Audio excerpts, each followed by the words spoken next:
လေးတွေတစ်ဖြက်ဖြက်လောက်ခတ်သွားဒီရွက်ကလေးတွေမြေပြပေါ်ခါ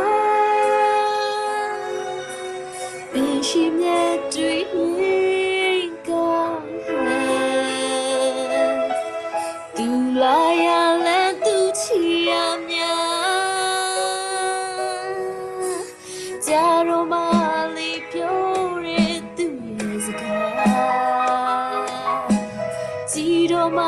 လေးမြင်မဲ့အရင်များခံစားရမလေးဒီမဲ့ရာ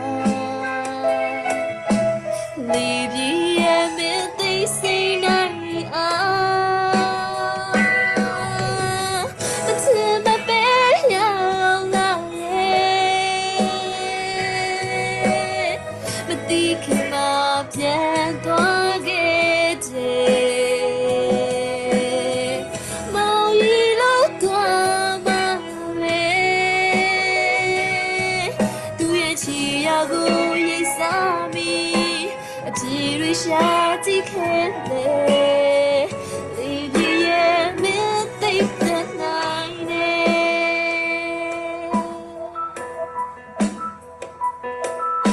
နှလုံးသားလေးဟာမင်းကြောင့်တွင်ခင်လာကွာလက်တစ်ခုလုံးဟာကြောင့်လို့တော့လေးပြည့်ကို